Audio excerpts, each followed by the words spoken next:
જૂના તવરા ગામે મંગલમાંથી મંગલ તીર્થ બનાવનાર મહંત શ્રી મંગલદાસ સાહેબની 34મી પુણ્યતિથિની દર વર્ષની જેમ ઉલ્લાસભેર ઉજવણી કરવામાં આવી હતી, જેમાં વિવિધ કાર્યક્રમો પણ યોજાયા હતા.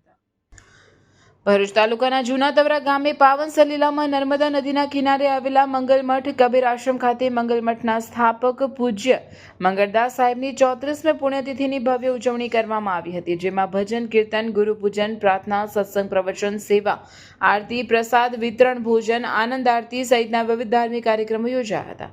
આ કાર્યક્રમમાં વિશેષ વડોદરા માજલપુર કબીર આશ્રમના મહંત 108 ખેમદાસ સાહેબ તથા અંકલેશ્વર કબીર આશ્રમના મહંત શ્રી 108 ગુરુચરણદાસ સાહેબ સહિત મોટી સંખ્યામાં ગુરુ સાહેબો તથા તવરા મંગલ મઠના સંત સેવકો ખૂબ જ મોટી સંખ્યામાં ઉપસ્થિત રહ્યા હતા.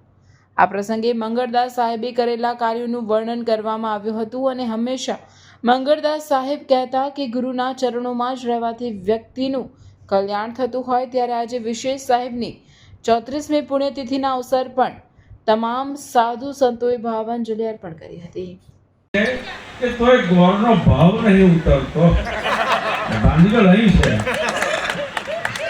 ગોળનો ભાવ નહીં ઉતરતો, કમ નહીં ઉતરતો એ સમજાતું નહીં. બાકી દાડે કથાઓ એટલી, રાતે ભજન કીર્તન એટલા, આવો તો બધા મહાપુરુષોની પુણ્યતિથિ અવસરો પાછા કેટલા, પણ ખબર નહીં ગોળનો ભાવ નહીં ઉતરતો. નહીં, સાચી વાત છે સાહેબ. એ પોલીસ વાળા થાકી ગયા.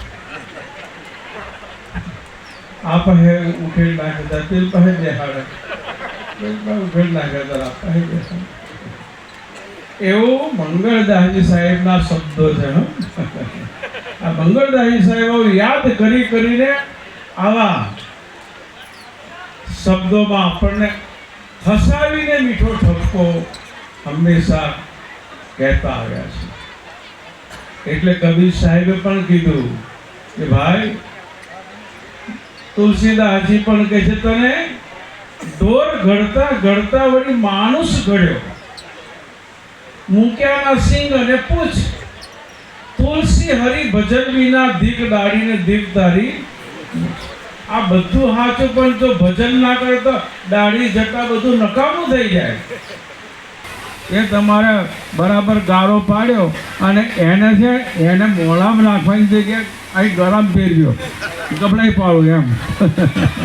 અને હાથી આવ્યો, એ તમે આગળ રહેજો, હાથી આવ્યો ને એની મસ્તીની ચાલમાં ચાલે ને, હોય તો એની મસ્તીની ચાલમાં ચાલે.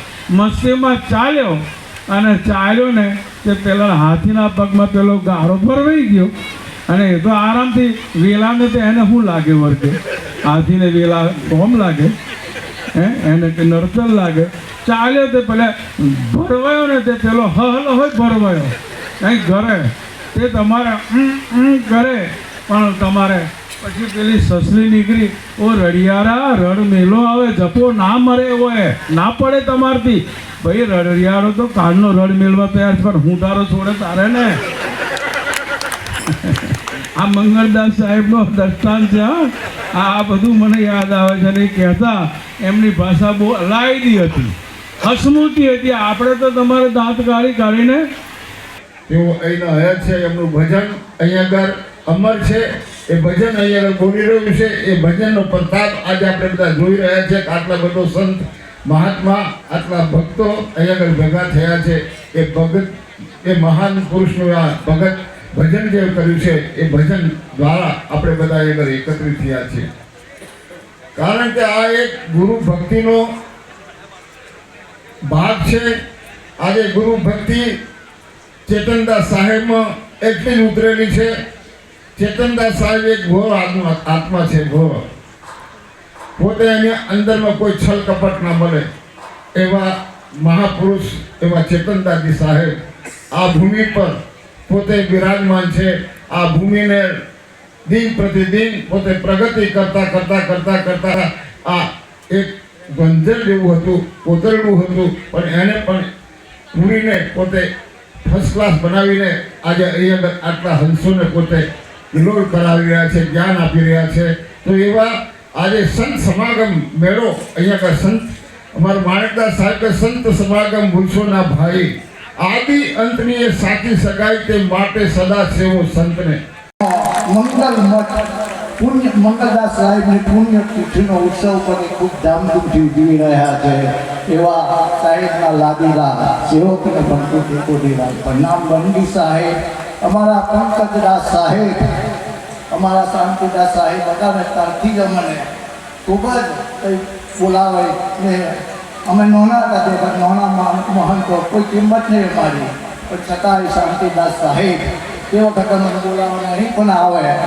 એમની જગ્યાએ અમારા પંકજદાસ સાહેબ હલવાના માધલપુરથી પધાર્યા છે, તેમને પણ અમે કોટી કોટી વાર. બંદી સાહેબ તેમજ અઠાર ડિસ્ટ્રિક્ટ જે વાલિયા ડિસ્ટ્રિક્ટ નેત્રંગ ડિસ્ટ્રિક્ટ કહેવાય છે એવા અમારા રણછોડદાસ સાહેબ આપીને નિમંત્રણ મારા પધાર્યા તે બદલ એમને કોટી કોટી વાર પ્રણામ. ને અમારા આમ કથાકાર જે ગુજરાતમાં જેમનો દત્તો વાગી રહ્યો છે તેવા અમારા કથાકાર શ્રી પરમ પૂજ્ય ત્રિલોચના દેવીજી પણ મંગલ ભટ્ટના નિમંત્રણને માન આપીને પધાર્યા છે તે બદલ એમને પણ પ્રણામ. બંદી સાહેબ તેમજ અમારા મહંત સાહેબો દૂર દૂરથી મંગલ મઠને નિમંત્રણ આપીને પધાર્યા છે તે બદલ સૌને મંગલ મઠ તરફથી